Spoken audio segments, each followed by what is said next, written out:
Sayyidina Mu'ad tahu ada makmum di belakang, tapi saking semangatnya beliau sholat, di rakaat pertama setelah membaca Al-Fatihah, Sayyidina Mu'ad bin Jabal membaca surat Al-Baqarah. Di rakaat kedua Sayyidina Mu'ad membaca surat An-Nisa. Stres lah makmumna Pak. Akhirnya makmumna kabur, beres berjamaah sareng Mu'ad bin Jabal. Selesai sholat, Mu'ad bin Jabal tahu Pak ada makmumnya yang minggat, amok tuh balik maknya berjamaah kabur. Juga orang Jati, wah pengajian minggat sanes Jati, iya imah Jati anu di Amerika. Keesokan harinya sampai kabar pada telinga si petani tadi bahwa Mu'ad bin Jabal memarahi dia. Ngaraos isin diseselan ku salah sawiyo sahabat tercerdas baginda Nabi. Akhirnya si petani ini curhat, mengadu kepada Sayyiduna Muhammad sallallahu alaihi wasallam. Ya Rasul, abdi teh sanes alim berjamaah sareng Kang Mu'ad teh. Terus kunaon aku kabur.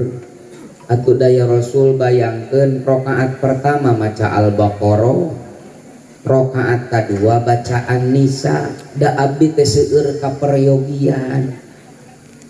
Akhirnya Rasulullah panggil Mu'ad bin Jabal, "Ta'al sini. Benar apa yang disampaikan oleh orang ini Mu'ad, bahwa tadi malam kau mengimami sholat membaca Al-Baqarah dan An-Nisa?"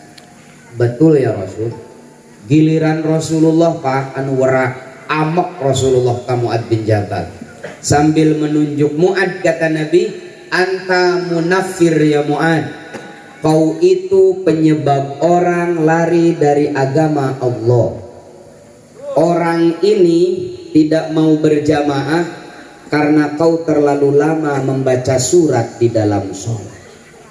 Kenapa kau tidak baca surat Al-Lail, Ad-Duha, Asy-Syamsi, tawa juga orang Ciamis kulhu, ayo baca Al-Baqarah." Dari hadis ini kita bisa mengambil pelajaran, netepan berjamaah wae teu kenging lami mau ceramah. Tak itu RTC nama ibu. Sekarang sudah jam 10 kurang seperempat, kentan-kentan do kita musabaraha jam 1. Tapi ka jam 1 mah lain pangajian, penganiayaan. Saya mau tanya sama ibu-ibu saja lah, biasanya itu ibu-ibu jujur-jujur.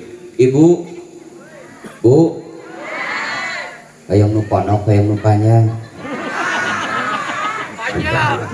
Di mana-mana ibu-ibu mah nu panjang. Mohon wakos ngawasna. Ari bapak-bapak mah lah terpenting panjang ponok, nu penting mah jero we. Hadirin rahimakumullah, di dalam kitab Syarhus Sudur ditulis oleh Al-Imam Jalaluddin As-Suyuti, beliau menyampaikan satu hadis sahih riwayat Imam Al-Baihaqi.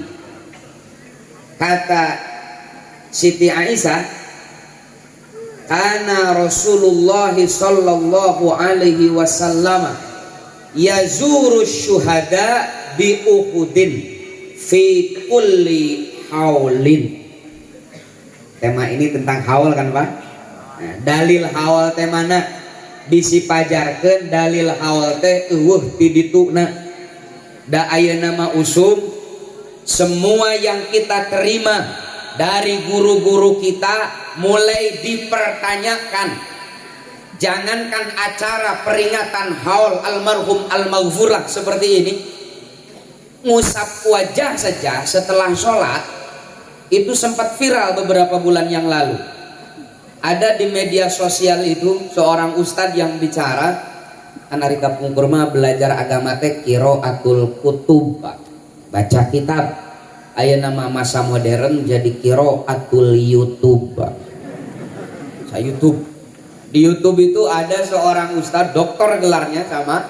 Dia bilang begini, praktek keberagamaan umat Islam di Indonesia sudah sangat banyak yang menyimpang dari apa yang dicontohkan oleh Nabi Muhammad.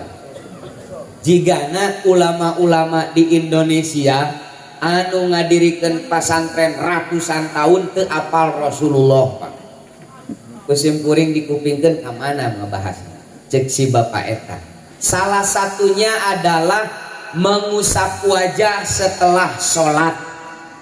Kan kita diajari oleh guru-guru kita di pondok, ketika sudah salam ke sebelah kiri memegang ubun-ubun atau langsung mengusap wajah sambil berdoa, asyhadu an la ilaha illa huwar rahmanur rahim, Allahumma dhib anniyal hammawal. Itu yang kita terima. Nah, kata saudara kita itu, saya sering menyebutnya TTM, Pak, tetangga tapi menyebalkan. Eta teh eueuh ti dituna, padahal mah lain eueuh ti dituna si eta ngucan ka ditu. Lain eueuh dalilna tapi teu apaleun dalilna. Kiai kita, guru kita tidak mungkin mengamalkan sebuah ajaran, apalagi mengajarkannya kepada kita tanpa mempunyai dalil yang bisa dipertanggungjawabkan secara ilmiah. Gak mungkin. Apakah mengusap wajah setelah sholat itu dicontohkan oleh Nabi? Pasti. Apakah hadisnya ada? Pabalatak. Saya temukan di dalam Al-Awsat, kitab hadis yang ditulis oleh At-Tabrani. Saya baca juga dalam Mazmad Jawaid, kitab hadis yang ditulis oleh Al-Hafidh Al-Haythami. Sebuah riwayat hadis hasan dari Anas bin Malik. Kata Anas bin Malik, kalau Rasul selesai salam ke sebelah kiri, beliau pegang ubun-ubunnya, kadang langsung mengusap wajahnya sambil berdoa, bismillahillazi la ilaha illa huwar rahmanur rahim, Allahumma dhib anniyal hammawar. Mirip dengan doa yang kita terima dari lisan guru kita. Anu bid'ah mah nu eueuh ti dituna mah, nu teu dicontohan ku Rasulullah mah ngusap beungeut batur tas salat. Ta eta nu montong. Assalamualaikum warahmatullahi wabarakatuh. Assalamualaikum warahmatullahi wabarakatuh. Nah itu yang gak boleh. Kalau mengusap wajah sendiri itu Sayyiduna Muhammad yang mencontohkan, Pak. Banyak sekali hadisnya. Nah termasuk acara haul seperti ini, Pak. Udah biasa saeutik-saeutik teh peninggalan Hindu Buddha we cenah, Pak. Acara haul seperti ini tadi hadisnya sahih riwayat Al-Baihaqi. Karena Rasulullah sallallahu alaihi wasallam yazuru syuhada bi Uhudin fi kulli haulin. Jelas. Rasulullah itu berziarah ke taman makam pahlawan Uhud fi kulli haulin, setiap tahun. Bahkan dalam hadis riwayat Imam Ahmad bin Hanbal ada tambahnya, karena Rasulullah sallallahu alaihi wasallam yajuru syuhada bi Uhudin fi kulli raqsi haulin, setiap awal tahun. Seperti kita awal sekarang itu di bulan Muharram, sesuai dengan hadis riwayat Imam Ahmad, Rasul berziarah ke makam Uhud di awal tahun fi kulli haulin. Ada hadisnya, Pak, dalilnya haul itu ada banyak sebenarnya. Lalu ketika saya sampaikan hadis ini, tetangga kita protes, yang kami tolak itu bukan haulnya, bukan 1 tahun acaranya, tapi sok sagala rupa di Ciamis mah lamun haul teh mencit eme, mencit sapi, ngariung, tak eta cenah kumpul-kumpulna tarasa teh teu dicontohan ku Nabi teh. Hei, Imam Bukhari Muslim meriwayatkan hadis sahih Banyak hadisnya, satu saja yang saya baca. La inkana, ini riwayat Bukhari, yanbahu syata yauma wafati Khadijah, kata yauma wafati Khadijah, thumma yaqul idhabu bidi ila fulana fa innaha sadiqata Khadijah. Di hari wafatnya Siti Khadijah, Sayyiduna Muhammad sering menyembelih satu ekor kambing, lalu dagingnya dibagi-bagikan kepada kerabat dan teman-teman Khadijah. Idhabu bidi ila fulana fa innaha sadiqata Khadijah. Kirimkeun desek ieu ka bi anu eta teh babaturan arisan Khadijah. Kirim-kirim. Aya cek apa? Awal ngadamel susuguh teh saha nu nyontoanana? Rasulullah sallallahu alaihi wasallam. Hadisnya riwayat Imam Bukhari. Cekaplah sakitu dalil haul mah apa? Ini untuk menandakan bahwa tradisi haul teh aya ti dituna, aya contona, nu nyebatkeun teu aya ti dituna mah tah can kadaritu. Pamisaur urang Ciamis mah kuper, urang pergi-pergian. Hadirin rahimakumullah, saya pernah mengkaji 15 kitab suci agama-agama di dunia. Kebetulan S2 saya itu mengambil interreligious studies. Jadi saya kaji agama-agama di dunia termasuk kitab sucinya. Dari 15 kitab suci agama yang masyhur di dunia ini, Pak, hanya Al-Quran yang dimulai wahyu pertamanya, ayat pertamanya dengan perintah, dengan amar, iqra, dengan insya'iyah. 14 kitab suci yang lainnya dimulai dengan khobariyah. Injil, Taurat, Zabur, Avesta, Sandinista, semua dimulai dengan khobariyah. Hanya Al-Quran yang dimulai wahyu pertamanya, ayat pertamanya dengan insya'iyah, iqra. Ini ada sesuatu yang menarik. Kenapa tanpa basa-basi Allah memulai wahyu pertama dengan perintah baca? Ini akan sulit kita pahami kecuali kita membuka dulu lembaran sejarah di mana Al-Quran awal turun. Saya baca satu buku keren, Pak, ditulis oleh mbahnya filosof dari Amerika, namanya Profesor Hull. Judul bukunya itu History and Philosophy of Science. Da upami nyebatkeun kitab mah di para alumni mah isin, Pak, ieu teh al-alim al-alamah sadayana qodatul umat, paragi baca kitab jadi moal aneh. Tapi saya yakin ari bacaan bahasa Inggris mah parara ya. Jadi nu aneh-aneh. Judul bukunya History and Philosophy of Science, sejarah dan filsafat ilmu pengetahuan. Di sana Profesor Hull memetakan peradaban dunia, Pak. Kata beliau, ini untuk memahami Iqra bismi rabbik, Pak. Saya rada serius, Pak. Ya. Peradaban dunia selalu ditentukan siapa yang memenangkan perang abadi. Di satu sisi agama, di sisi lain sains. Jadi perang antara agama dan sains oleh Profesor Hull dengan data-data yang akurat dinyatakan sebagai perang abadi, saling mengalahkan, dan peradaban dunia ditentukan siapa yang memenangkan perang ini. Kata beliau, biasanya rata-rata itu terjadi finalnya itu setiap 600 tahun sekali, 6 abad sekali.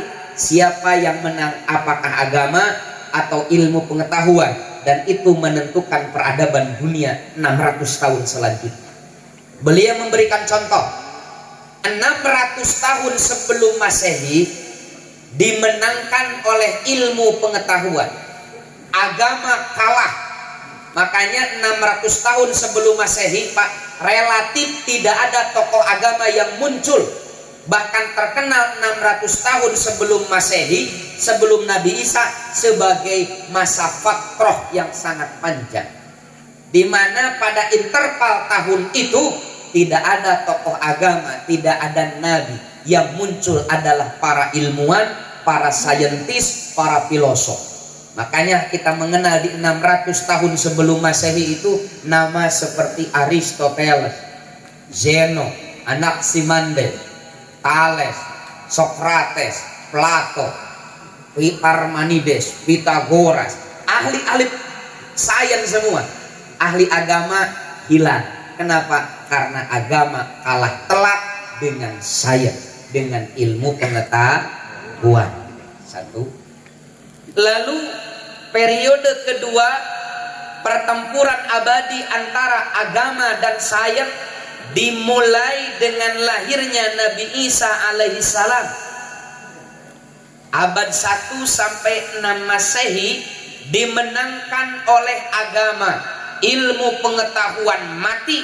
Makanya 6 abad pertama Masehi tidak ada tokoh ilmuwan yang muncul. Yang lahir adalah tokoh-tokoh agama. Bahkan pada interval waktu itu, Pak, kalau ada ilmuwan yang berani menyampaikan hasil penelitiannya, maka satu akibatnya, digantung dan disalib oleh gereja.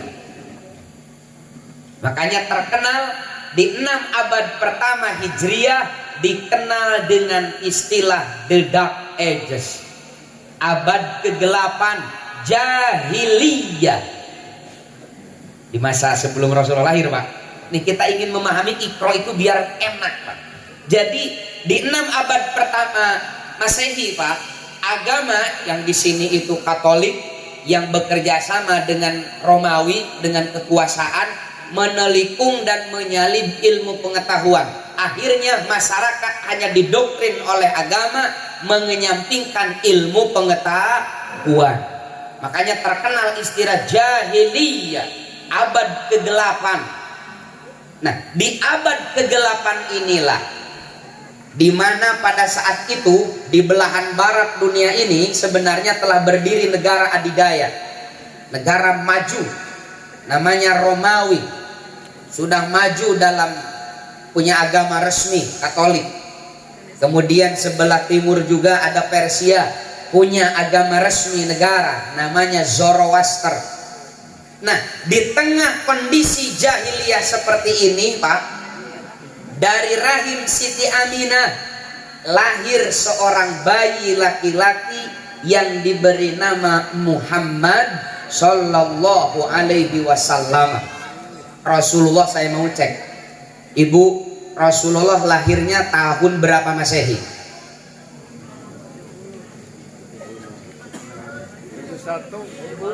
Aya anu ratus. Aya anu jawabanna teh paling tawakal. Wallahu a'lam bishawab. Tapi aya dina leuwih parah kalahna harewos. Ibu bapak ari Rasulullah lahirna tahun sabaraha Masehi? Antep tong dijawab. Dan keke kumanehanana di bejaan. Nah, Al-Imam Syafi'ur Rahman Al-Mubarakfuri dalam kitabnya Ar-Rahiqul Mahkum, beliau mengatakan Sayyiduna Muhammad lahir pada tahun 570 Masehi, memasuki abad ke-6 Masehi. Ini kan 6 abad sekali, Pak. Ketika Sayyiduna Muhammad lahir di penghujung abad ke-6 Masehi, dimulailah periode baru, periode ketiga, bagaimana yang menentukan ideologi, yang menentukan peradaban dunia, agama atau sains.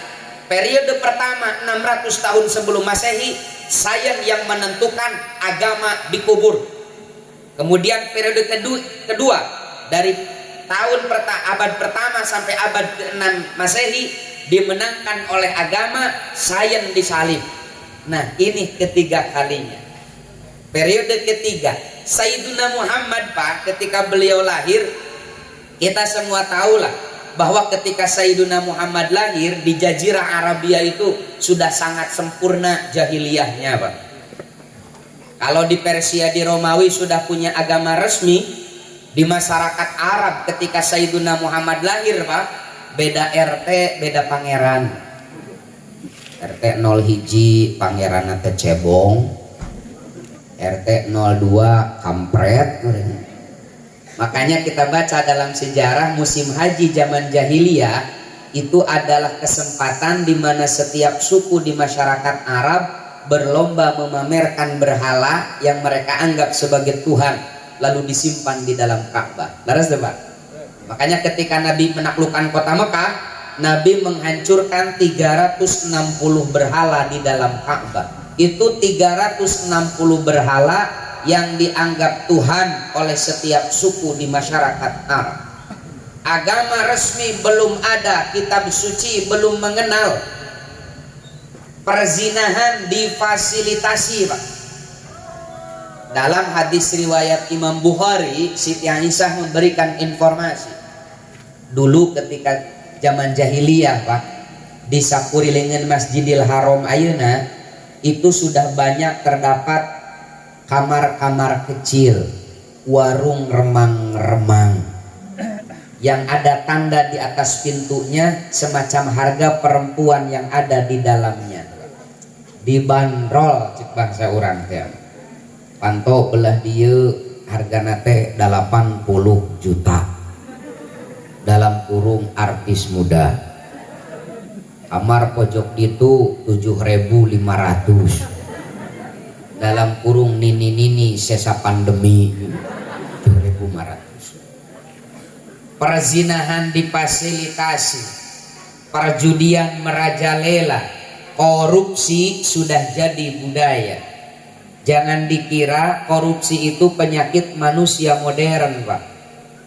Di dalam Sahih Muslim ada satu bab judulnya Hudayal Umal. Nah, hudayal umal itu artinya gratifikasi. Kan gratifikasi itu bagian dari tindak pidana korupsi. Jadi lamun zaman ayeuna masih keneh aya nu korupsi, tah boa-boa eta teh katurunan jahiliyah. Kabayang ke ku ibu bapak, di tengah kondisi masyarakat yang belum mengenal kitab suci, tidak ada agama pemersatu, perzinahan difasilitasi, korupsi sudah jadi budaya, Sayyiduna Muhammad lahir di tengah masyarakat seperti ini Pak. Sebagai generasi muda, Sayyiduna Muhammad remaja itu berontak. Beliau yakin bahwa tradisi masyarakat ini tradisi bejat, jangan sampai berlanjut apalagi diwariskan kepada anak cucu. Hanya satu kata, lawan, tuman.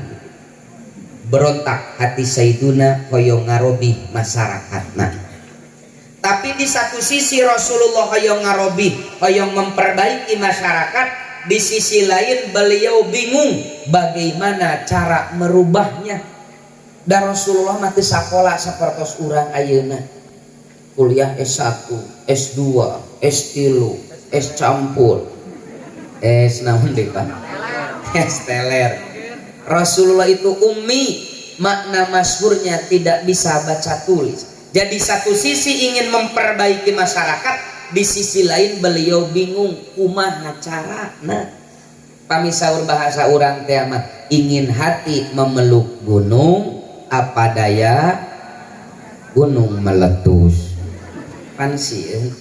Makanya di dalam surat Ad-Duha ada ayat wa wajadaka dzolam.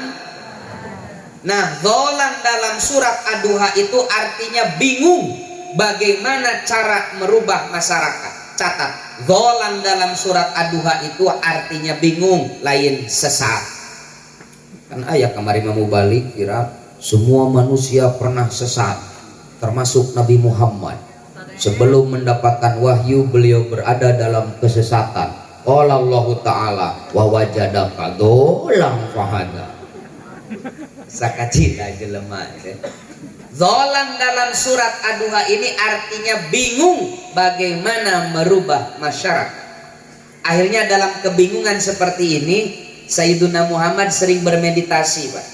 Bertapa bertahanus di Gua Hira untuk memikirkan solusi terbaik merubah masyarakat. Saya mau tanya dulu sama ibu-ibu. Bu, Ari Rasulullah sareng Siti Khadijah benten sabaraha tahun yuswana? Benten sabaraha? 15 tahun. Sepuh saha? Sepuh Siti Khadijah. Siti Khadijah teh 15 tahun langkung sepuh daripada Sayyiduna. Tapi ibu, saya baca hadis riwayat Imam At-Tirmidzi. Sok sanaos Siti Khadijah 15 tahun langkung sepuh, tapi upami Rasulullah ngareneng sareng Siti Khadijah teu katawis benten yuswana jiga saumuran. Ini artinya apa? Siti Khadijah itu istri yang pandai merawat diri sehingga tampak 15 tahun lebih muda. Dicontohin ibu-ibu. Ari ibu-ibu di urang mah sabaliknanya. Ibu sareng suami teh beda 10 tahun, sepuh suami dipoto ngarene jiga kolot ibu. Pami saur urang Tasik mah nu kitu teh ibu-ibu bermutu, bermuka tua.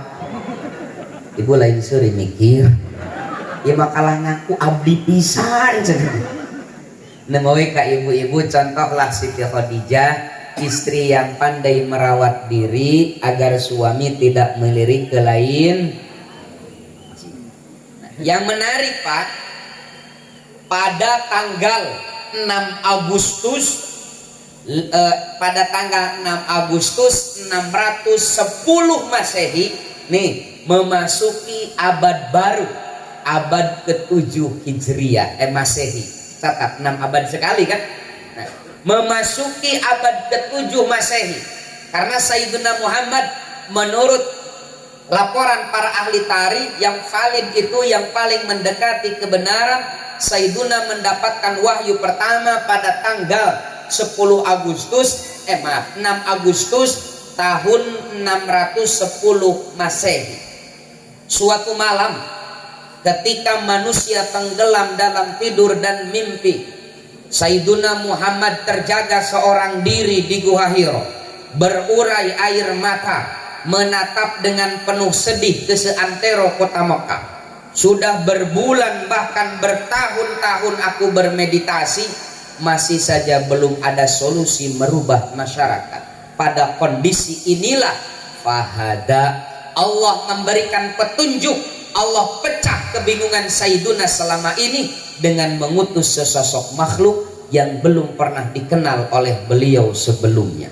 Tiba-tiba Rasul nuju sedihnya lirah, tiba-tiba datang makhluk asing nangkep baginda Nabi bari miwarang. Iqra, baca. Nabi refleks ngawaler, ma ana biqari, saya tidak bisa baca. Lamun pesantri masuk dihuruykeun, Iqra, merokok. Ma'an nabi qori, saya gak bawa korek. Iqra, baca, ma'an nabi qori. Lalu malaikat itu bilang ketiga kali, Iqra, ma'an nabi qori. 3 kali malaikat itu menyuruh membaca, Sayyiduna tetap menjawab, saya gak bisa baca. Lalu keempat kalinya Jibril mengatakan, Iqra bismi rabbikal ladzi khalaqal insana min Iqra wa rabbukal allazi 'allama bil 'allamal insana malam. Ini bertanya mawas ketungtungna khalaq alam khalaq ya lah. Nah, yang menarik Pak, saya baca beberapa belas bahkan puluh tafsir Al-Quran. Saya belum pernah mendapati yang membahas tafsir yang membahas kenapa Jibril mengulang-ulang perintah sampai 3 kali. Iqra, Iqra, Iqra, baru Iqra bismi rabbi. Ayo kantos mau tafsir kenapa itu? Saya pastikan gak akan ada menemukan kenapa Jibril sampai 3 kali mengulang Iqra, Iqra, Iqra, baru keempat Iqra bismi rabbi. Saya mendapatkan penjelasan ini di dalam tafsir Isyari namanya Al-Quran Bisyarhil Quran karya Syekh Abdul Halim Mahmud. Bahkan dalam tafsir At-Tahrir wa Tanwir yang 30 jilid karya Thahir Ibnu Asyur, saya tak temukan pembahasan ini. Kata Abdul Halim Mahmud, 4 kali kata Iqra ini diulang untuk menunjukkan kepada Sayyiduna bahwa keadaannya sudah mendesak. Maka langsung dengan perintah, Muhammad, keadaan dunia ini sudah tak sehat. 600 tahun sebelum Masehi timpang, agama kalah, ilmu pengetahuan yang muncul, yang timbul adalah manusia-manusia sombong dan takabur dengan ilmu pengetahuannya. Lalu 6 abad pertama Masehi juga timpang, di mana agama yang muncul, ilmu pengetahuan dikebiri, yang ada adalah kesombongan dan diktator atas nama agama. Ini keadaannya sudah mendesak, makanya langsung Iqra, harus baca. Yang menarik kata si Abdul Halim, 4 pengulangan Iqra ini menunjukkan 4 tahapan dalam memahami, dalam pembelajaran. Iqra yang pertama itu adalah perintah Allah kepada Sayyiduna Muhammad untuk memiliki kesadaran sensorial, how to read, how to memorize, bagaimana cara membaca Al-Quran atau alam semesta, nanti kita bahas, dan bagaimana untuk menghafal. Tadabbur, Pak, kan maca unggul. Tadabbur Iqra yang pertama. Tapi tak selesai di sana. Dilanjutkan Iqra yang kedua. Ini adalah tafakkur, how to think, how to learn. Bagaimana memikirkan ayat-ayat yang dibaca, bukan hanya di lidah yang tidak sampai ke tenggorokan, tapi ayat yang dibaca itu masuk dalam pikiran, kemudian diolah sehingga melahirkan satu pemahaman. Tafakkur, wa yatafakkaruna fi khalqis samawati wal ardh. Iqra yang ketiga adalah perintah kepada Sayyiduna untuk meningkatkan tafakkur kepada pemahaman sensorial, intelektual, dan pemahaman emosional. Tazakkur, alladzina yadhkurunallaha qiyaman wa qu'udan wa ala junubihim. Tazakkur. Baru Iqra yang keempat, Iqra bismi rabbik. Pasti dalam beberapa tafsir itu langsung Iqra, kenapa maf'ul bihnya tidak ada. Laras tuh Pak? Beda lagi dengan ayat yang lain, Iqra kitabah, maf'ul bihnya ada. Tapi dalam wahyu pertama Iqra, gak ada maf'ul bih, langsung bismi rabbik. Ini dipahami bahwa yufidul am, baca apa saja, baik ayat-ayat Qur'aniyah ataupun ayat-ayat kauniyah yang terhampar di permukaan. Ini menandakan bahwa Iqra, kata si Abdul Halim, adalah simbol ilmu pengetahuan. Karena ilmu itu salah satu cara mendapatkannya adalah dengan membaca, mempelajari. Lalu disambungkan dengan bismi rabbik, dengan nama Tuhanmu. Ini simbol spiritual, simbol agama, dan itu dipaketkan. Iqra saja hanya akan melahirkan manusia-manusia sombong. Bismi rabbik saja tanpa Iqra hanya akan melahirkan diktator atas nama agama. Islam wahyu pertamanya sangat luar biasa. Iqra ilmu pengetahuan, bismi rabbik adalah agama, berpadu padan. Umawi sahur istilah sepuh urangna ilmu agama, ilmu dari agama. Agama dan sains bukan untuk dipertentangkan, agama dan sains bukan untuk saling mengalahkan, tapi agama akan menuntun sains dan sains akan memperjelas agama. Contoh, ketika Allah bilang di dalam surah Al-Quran, kata Nabi, innama ana basyarun misluh, aku ini hanya basyarun. Terjemahnya manusia na bahasa Indonesia makan. Padahal dalam Al-Quran itu ada anas, ada insan, ada basyarun. Nah, basyarun itu kalau dalam tafsir yang konvensional disebut basyarun itu kulit. Karena manusia kalau dibuka bajunya yang tampak adalah kulitnya. Basyar, kulit. tapi dalam tafsir sains, tafsir ilmi, basarun itu adalah manusia itu makhluk yang tergantung dengan gen leluhurnya.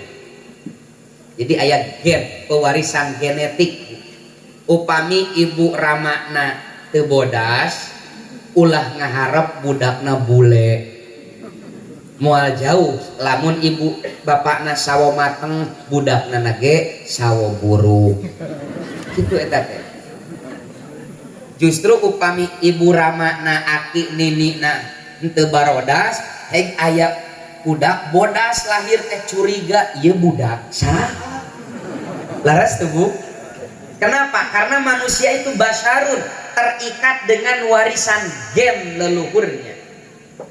Namawi nantilah kita bahas. Nah, jadi ilmu dan ilmu agama dengan ilmu pengetahuan bukan untuk dipisahkan, tapi untuk saling berpadu padan. Makanya kata Albert Einstein, ilmu tanpa agama buta, agama tanpa ilmu lumpuh.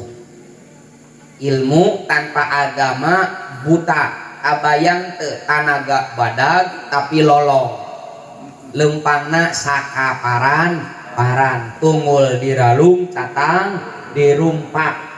Anu berilmu tapi tidak punya spiritual agama seperti itu Pak, bakal leuwih ngaruksak daripada nu bodoh nu bodoh yang teboga ilmu tapi salah saeutik Kang, tapi anu pinter teboga agama leuwih ngaruksak.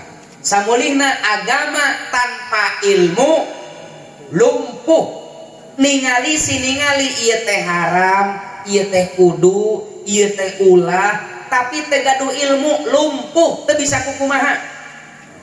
Laras teh Pak? Mata kudu ilmu pengetahuan dan agama itu dipadu padan. Oke, kita kembali lagi. Nah, akhirnya Pak, karena perintah pertama di dalam Islam itu adalah padu padan antara ilmu pengetahuan dengan agama, Iqra dengan bismi rabbik.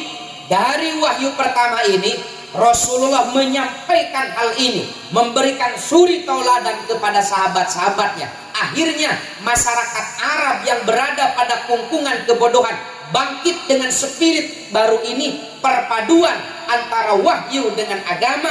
Catat dalam peradaban sejarah dari abad ke-7 Masehi, pasca Nabi mendapati wahyu pertama, tambah 6 abad, berarti abad ke-13 Pak, 600 tahun. Itu tempat di mana ilmu pengetahuan di dalam Islam menjadi mercusuar di ilmu pengetahuan. Para ulama awal itu dari abad pertama sampai abad ke-6 Hijriah Pak, ulama itu sekaligus dengan saintis. Dia ulama, ia juga ilmuwan. Ibnu Rus, penulis Bidayatul Mujtahid, beliau itu bukan hanya ahli fikih tapi juga ahli filsafat dengan karyanya Tahafutut Tahafut yang membantah kitab filsafat Al-Ghazali, Tahafutul Falasifah. Bukan hanya ahli filsafat Ibnu Rus itu, dia itu sebagai dokter spesialis dalam dengan kitab bikinannya Al-Kulliyah fil Tibb.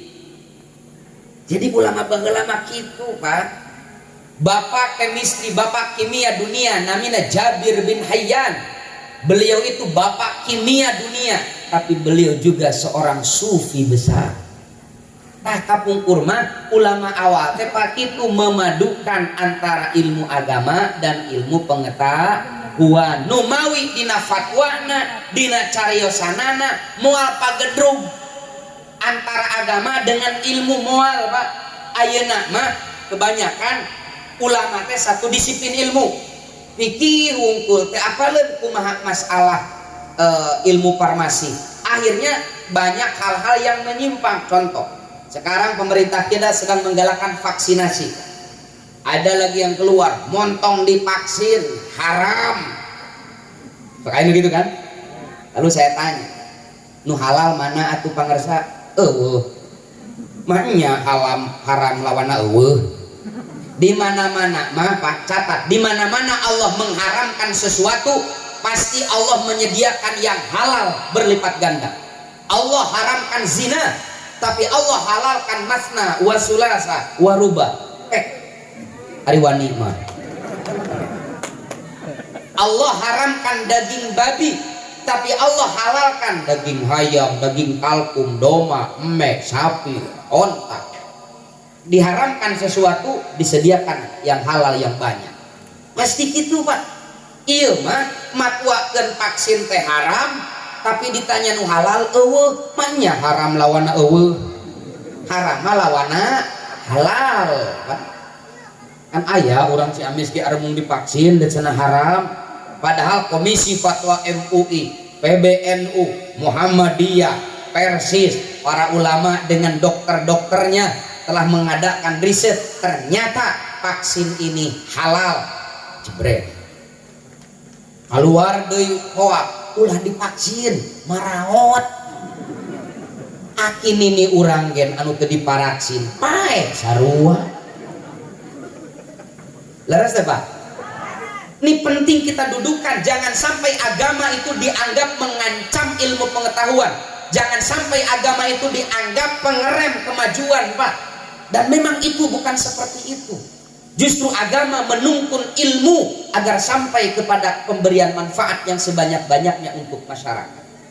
Zona vaksinnya berbahaya. BP POM, Badan Pengawas Obat dan Minuman, lembaga independen negara, lembaga independen yang mengawasi bagaimana peredaran obat dan minuman yang dikonsumsi oleh bangsa Indonesia supaya halal, telah melakukan kajian. Ternyata vaksin corona ini oke, bisa dimanfaatkan, tidak membahayakan.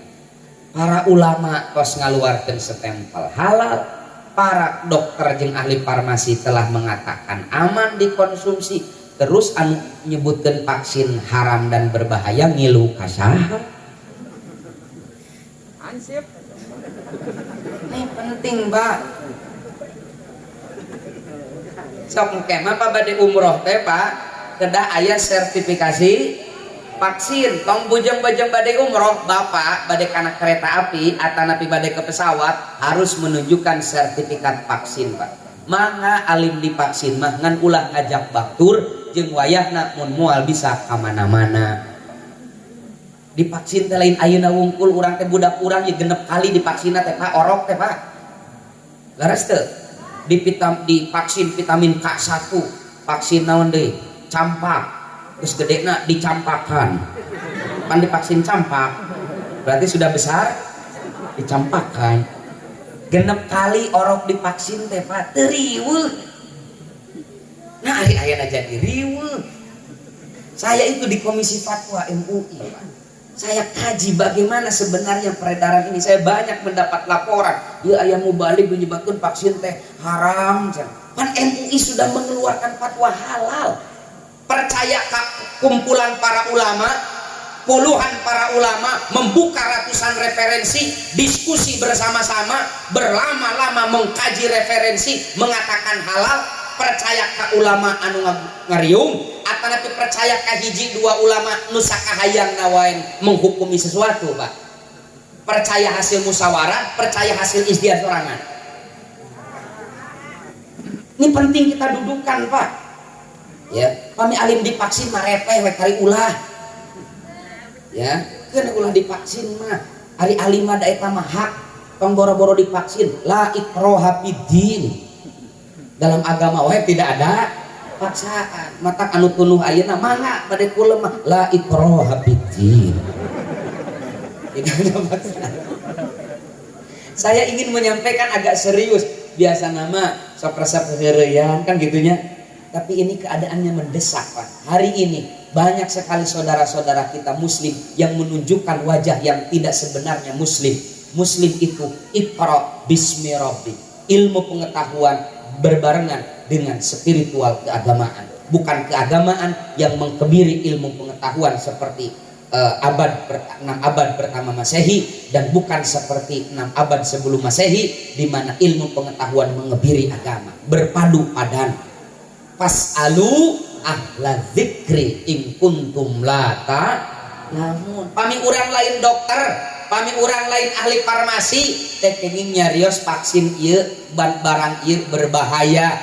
Kenapa? Karena kita bukan ahli. Lamun teu apal kumaha istinbatul hukum di dalam usul fikih, jangan berani memfatwakan halal haram, ini gak boleh, haram, vaksin ini haram, bari can muka referensi kumaha istinbatul hukum. Nah, Pak, itu berbahaya loh.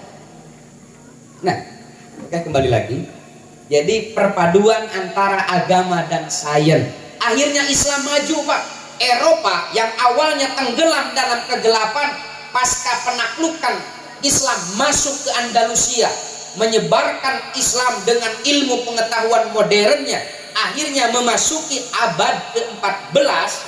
Berarti 6 abad selanjutnya mulai terjadi gelombang keempat, di mana orang Eropa bangkit, maju, belajar dari Islam selama berabad-abad, tapi kemajuannya seperti 6 abad sebelum Masehi, di mana ilmu pengetahuan muncul dan mengkebiri agama. Lahirnya dari mulai abad ke-13 sampai abad ke-19, memasuki abad baru di mana umat Islam kalah, mundur. Yang maju dalam ilmu pengetahuan adalah Eropa, dan Eropa tidak seperti Islam di mana ilmu pengetahuan menginjak-injak norma agama. Lahirlah komunisme, lahirlah sosialisme, lahirlah liberalisme, lahirlah paham-paham anti agama di Eropa itu. Akhirnya terjadi ketimpungan, puncaknya ledakan bom atom di Hiroshima Nagasaki.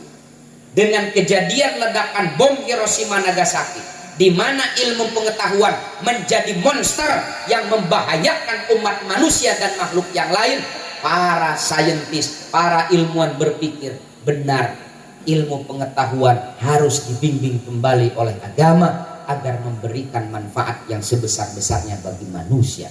Akhirnya memasuki abad ke-20. Nah, abad sekarang Ibu, mulailah para ilmuwan itu mempunyai perhatian lebih kepada agama. Matak ayeuna sok anu araktif di lembaga keagamaan, anu resep belajar ilmu agama, rata-rata profesor, Pak, artis-artis gitu. Leres deh, Pak. Sok tinggal. Saya punya pengajian di salah satu universitas di Bandung itu, yang hadirnya para dekan, para profesor untuk mengkaji ilmu agama. Kenapa? Mereka tahu bahwa agama kalau tidak menuntun ilmu pengetahuan hanya akan melahirkan monster.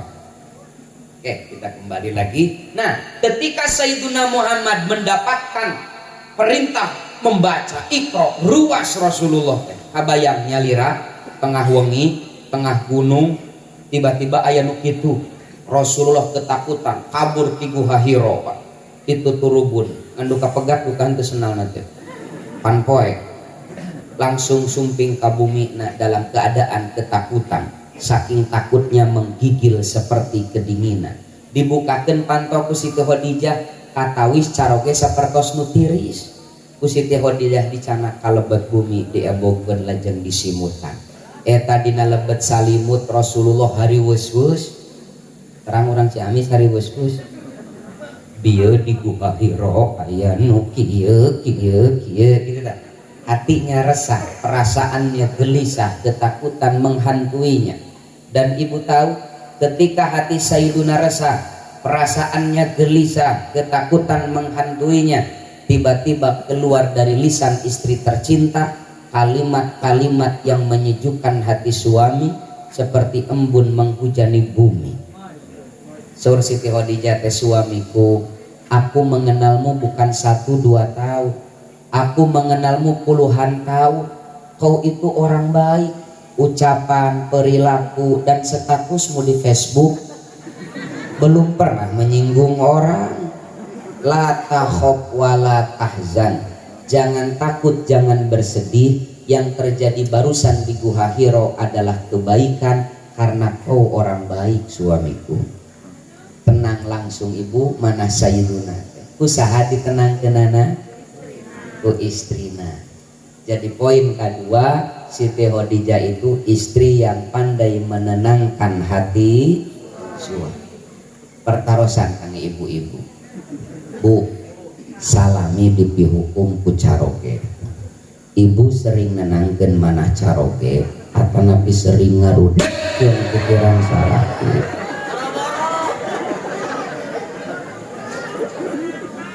Bu, sering nenangkeun manah caroge sering ngarudikeun pikiran salaki. Kabayang Pak upami nu jadi Siti Khadijah ibu-ibu zaman ayeuna pas Rasulullah hari wes-wes dia di Gua Hiro ahyanu kieu jadi jauh nanti bareng kieu atuh da akang mah ulin wae tengah peutingnya hek cicing geura atuh di imah awas ya isukan mah datang deui geura kok alah stres lagi nu mawi ka ibu-ibu contohlah Siti Khadijah satu tuh udah pohon deui istri yang pandai merawat yang ribut suami. Memang Rasulullah positif kopi dirawat. Istri yang pandai merawat. Dua, istri yang pandai menenangkan hati. Nah, karena Siti Khadijah ini istri yang pandai merawat diri, pandai melayani suami, pandai menenangkan hati suami. Ketika Allah ambil Siti Khadijah dari kehidupan sang Nabi, Siti Khadijah wafat, Rasulullah sedihna luar biasa Pak. Di kantun pupus kudu janten bojo. Bahkan tahun wafatnya Khadijah dikenal dengan Amul Husni, tahun duka cita, di mana Rasulullah sedihna luar biasa di kantun pupus kudu janten bojo. Ka ibu-ibu deui. Bu, pami ibu pupus di payun. Kinten-kinten suami ibu sedih atawa bunga. Kabayang pas ibu beres ditahlilkeun tujuhna si bapak teh nyauran murang kali istri pangageungna teteh adieu bapak rek wasiat ayeuna si mamah geus almarhum bapak titip lamun teteh jaga dewasa lamun teteh jaga jadi istri kade nya bageur ulah seperti almarhum si mama 20 tahun bapak berumah tangga jeung si mama da gawena teh ngarudetkeun hate bapak.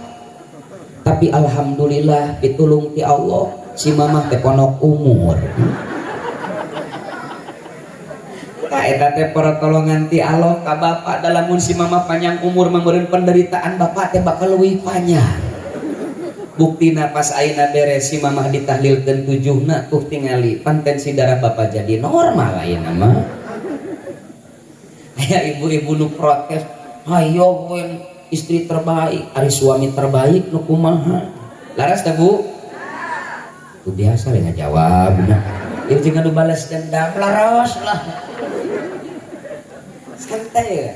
Suami terbaik Pak, kata Rasulullah nanti riwayat Abu Dawud, suami terbaik adalah suami yang paling baik terhadap istrinya. Dan aku kata Nabi adalah suami yang paling baik terhadap istri-istri.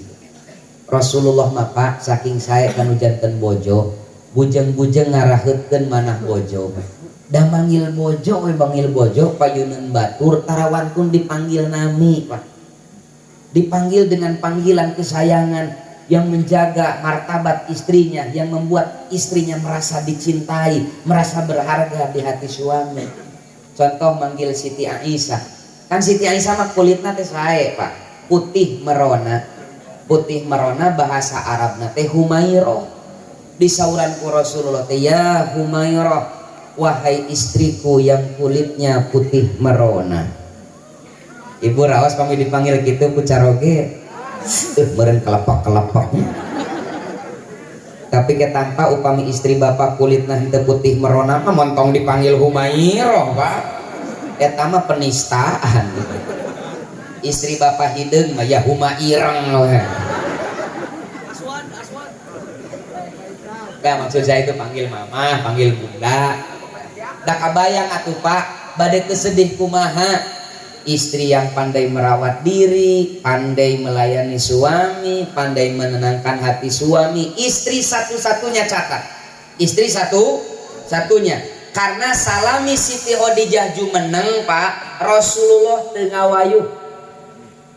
Rasulullah tidak berpoligami. Baru setelah Siti Khadijah wafat, Rasulullah poligami. Ieu senjata ampuh ibu-ibu. anu nuju mayunan caroge ngebet hoyong poligami dengan dalil sunnah Nabi. Enjing teh uih alumnian teh caroge ibu teh lelenehan we gumaseur. Mah geuningan urang teh wajibnya nyontok ka Rasulullah. Atuh nyamuhun ari bapa. Henteu. Kira-kira mamah ngadukung moal lamun bapak nyontok ka Rasulullah. Cek ibu teh atuh nya kan maksud bapak naon cenah nya. Bari ngaburileng nya cenah hoyong poligami. Tah ibu teh ulah emosi.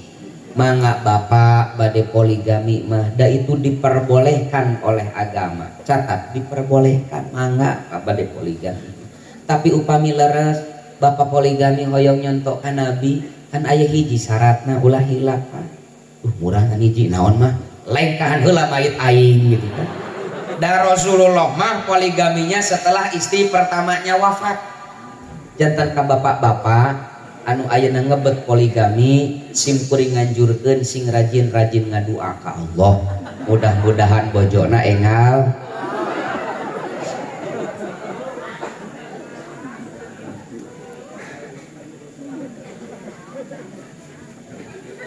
Duh tos saja itu teraskeun Pak. Oke. Shalawatan heula. Oke. Sekedap deui lah ya, jadi sambung ku shalawatan. Oke, jadi saya awali ini baru mukaddimahnya Pak. Mukaddimahna saja ngawas nama 10 menit. Saya awali materi pengajian kita kali ini dengan background, dengan asbabun nuzul Al-Quran pertama. Kedua, saya awali pengajian ini dengan Iqra bismi rabbik. Saya ingin menunjukkan kepada ibu bapak sekalian, ketika Sayyiduna Muhammad bingung ingin memperbaiki masyarakat, catat solusi pertama dari Allah adalah Iqra, baca, pelajari, amati, cerdaskan umat.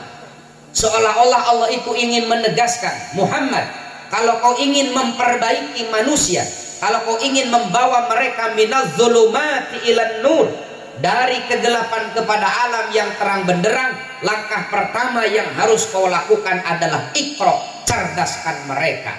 Mencerdaskan umat adalah langkah pertama Sayyiduna dalam memperbaiki umat. Ini yang penting kita peringati, karena kita alumni pesantren. Di pesantren adalah lembaga pendidikan Islam tertua di Indonesia. Inilah salah satu langkah mencerdaskan umat dengan belajar, dengan memakmurkan pondok pesantren.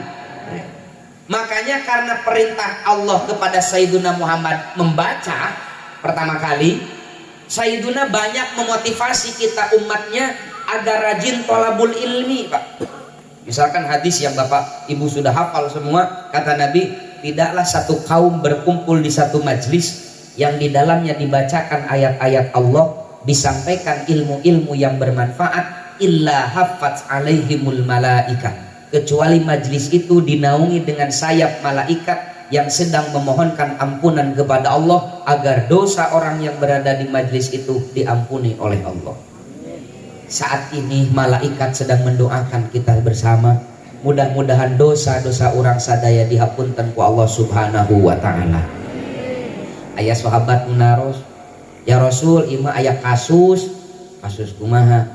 Aya hadir di majelis ilmu tapi lain ngaos, naon atuh ngadon kulem. Ari nu kitu didoakeun ku malaikat. Saur Rasulullah, yang tidur di pengajian pun tetap didoakan oleh malaikat. Disakompet daun ke. Ini kabar gembira sebenarnya bagi Anda yang suka tidur ketika pengajian. Jadi kita masih tetap didoakan oleh malaikat.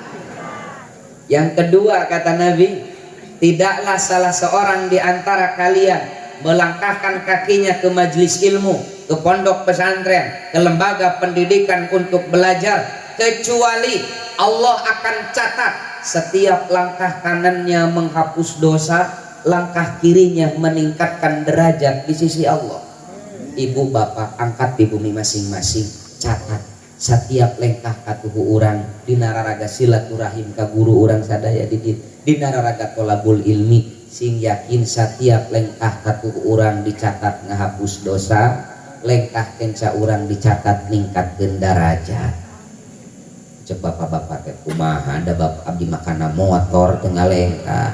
Tah ban hareup ngahapus dosa, ban tukang ningkatkeun darajat. Kudu rahasia. Jadi yang pertama dalam memperbaiki umat apa?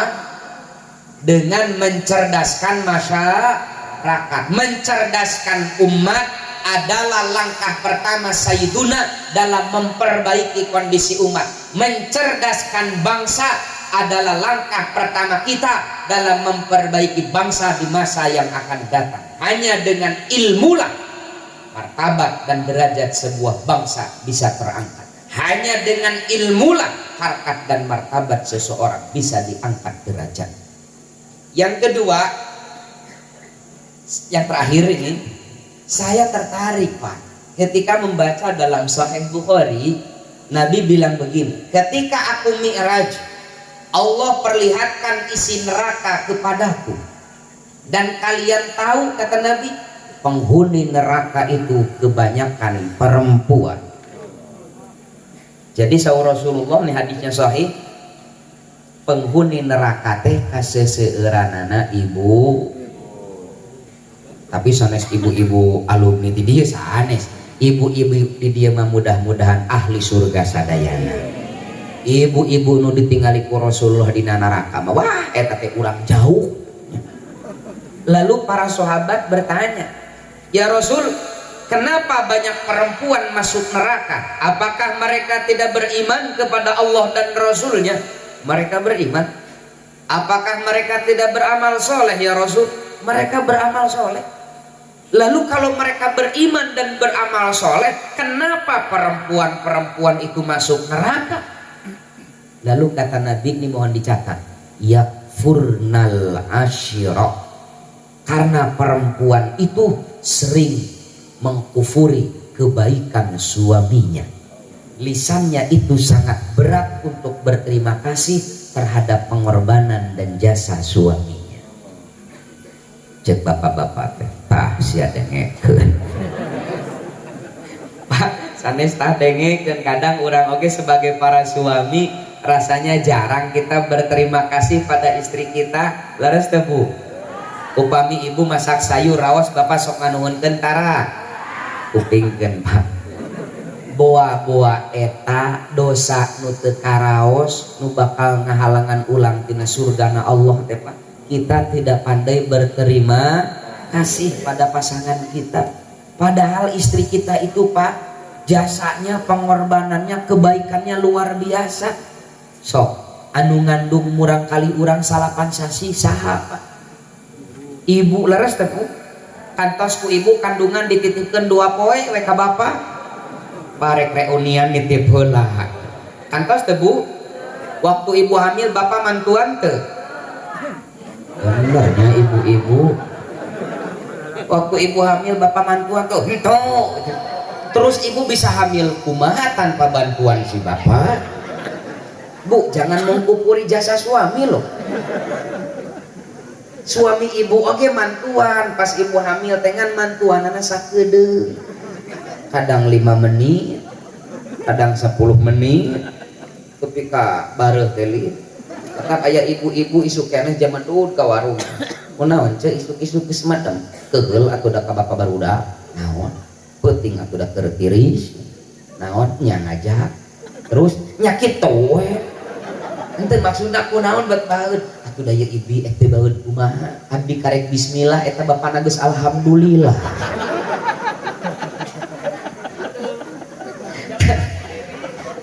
Tapi sok sanaos gitu. Jasa ibu langkung beres Pak, pengorbanan istri kita mengandung anak kita 9 bulan enggak melahirkan anak kita. Ya melahirkan teh abot nyeri Pak, urang mah para suami can pernah ngajuru Pak. Saya pernah mendampingi istri saya melahirkan. Alhamdulillah pun bojo tos 2 budakna. Oke. Saya mendampingi istri saya melahirkan anak yang kedua karena yang pertama saya masih di luar. Sanes heureuy Pak. murid kak bulu punuk nembean abdi ningali bagaimana bercampurnya air mata, keringat dan darah istri saya ketika melahirkan itu Pak. Ngajerit bertaruh nyawa Pak ngalahirkeun teh. Bapak-bapak mah terang ngarasakeun da di tukang kana buat bobidan atos acan. Istri kita berjuang mati-matian Pak. Laras teh Bu? Ngababarkeun teh nyeri Bu? Pak, sok teh nyeri kumaha? Nu asup 3 on keluar 3 kilo. Oh, bayang. Waas balik ti dieu teh ditarimang nya 3 on. Anu bapak barudak mah asa 1,5 kilo. Burut 1,5 kilo. Tapi sok sanaos ibu berdarah-darah bertaruh nyawa melahirkan anak kantos caroge ibu nganuhunkeun. Nu kamari ge can kanuhunkeun da geus nyieun deui nya. Ibu boa Pak dosa eta nu teu karasa Pak. Dari kabeureuyan mah talaku tulang Pak, ku cucuk nu alit nu teu disapirakeun. Selesai pengorbanan istri kita melahirkan anak kita. Da wa fisaluhu fi amain. Istri kita menyusui anak kita 2 tahun tanpa kita bayar Pak. Nuju gadis mah nuju jadi santri kan ya baheula di Al Muslihun. Pinarup tekan dijaga teh luar biasa Pak. Tapi ketika sudah melahirkan anak kita teu eraeun istri urang eta. Rek di sisi jalan, rek dina angkot, rek di warung, budak urang ceurik teu eraeun istri urang. Kodok burial lah. Da bisaan eta teh ibu-ibu mah ngarepekeun orok teh, budak ceurik jejeritan tenang, wawelkeun cocokan bapakna, repe orok. Sok bapak-bapak sina ngurus orok, ibu enjing mah. Jejeritan budak teh, ku bapak diurusna sok cobaan wawelkeun cocokan indungna. Meureun pingsan orok teh. Jadi kata Nabi yang menyebabkan banyak perempuan masuk neraka karena dia tidak bersyukur, sering mengkufuri kebaikan pasangannya. Meureun samulihna Pak. Kalau suami tidak berterima kasih, tidak mengapresiasi jasa dan kebaikan istrinya, ya demikian juga. Kita tarik yang lebih makro, kehidupan berbangsa dan bernegara. Boa-boa orang seperti kieu teh karena orang sebagai bangsa tidak pandai berterima kasih terhadap jasa, kebaikan dan pengorbanan pemerintah dan juga para pejuang kita. Kebetulan 2 hari lagi kita ulang tahun ya, HUT RI ke-76. Boa-boa orang kieu teh karena tidak pandai berterima kasih Pak. Laras teh sok geura ayeuna kari syukuran Pak, urang teh la in syakartum la azidan. Ayeuna makan jigana teh aremung jadi bangsa Indonesia teh. Umaha ieu teh PPKM isuk teh diperpanjang deui, geura rukan cenah. Kalau ingin bersyukur Pak, jangan hanya melihat hari ini. Coba bandingkan bangsa kita hari ini dengan bangsa kita 76 tahun silam ketika bangsa kita memproklamirkan kemerdekaannya tahun 45. Anda tahu ketika Indonesia merdeka tahun 45, 95% bangsa kita buta huruf. 85% Pak. Kas negara kosong karena habis dirampok oleh penjajah.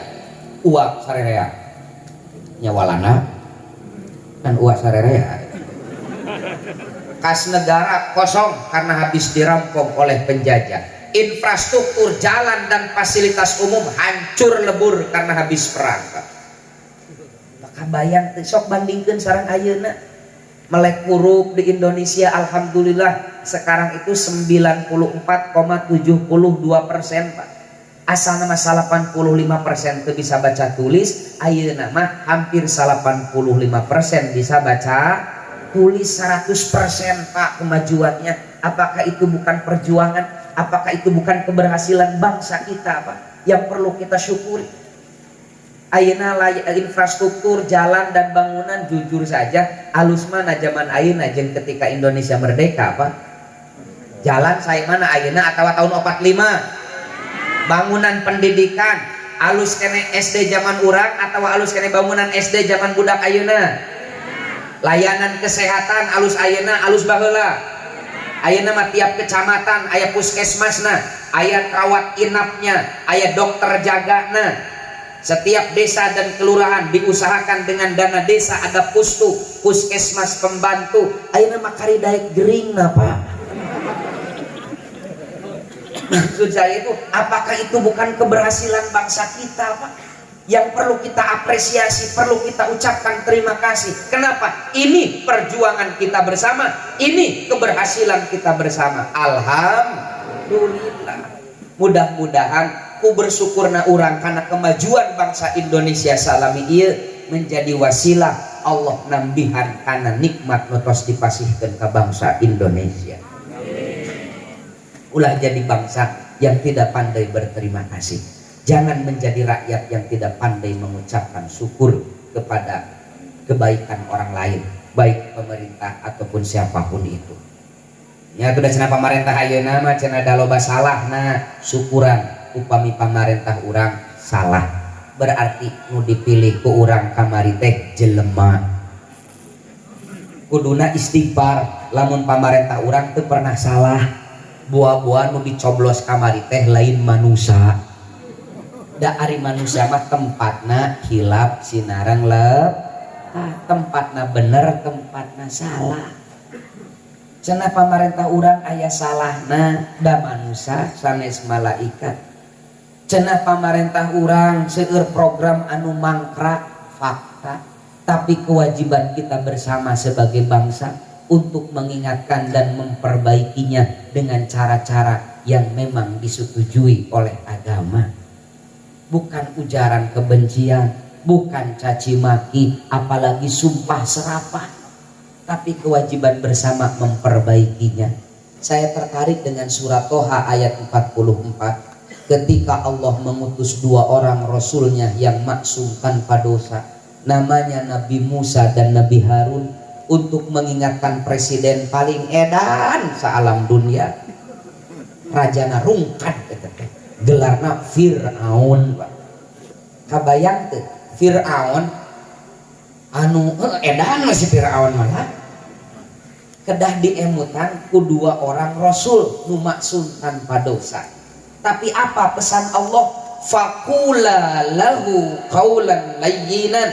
Awas Musa Harun, sampaikan dakwah ini, ingatkan Fir'aun, geuing Fir'aun qaulan layyinan, dengan bahasa yang lemah lembut, bahasa yang menyentuh hati, bahasa yang mudah diterima oleh hati dan pikiran manusia. Karena memang yang namanya dakwah itu da'a yad'u, mengajak. Dakwah itu bukan mengejek. Dakwah itu membina, bukan menghina. Dakwah itu merangkul, bukan memukul. Dakwah itu memotivasi, bukan memprovokasi.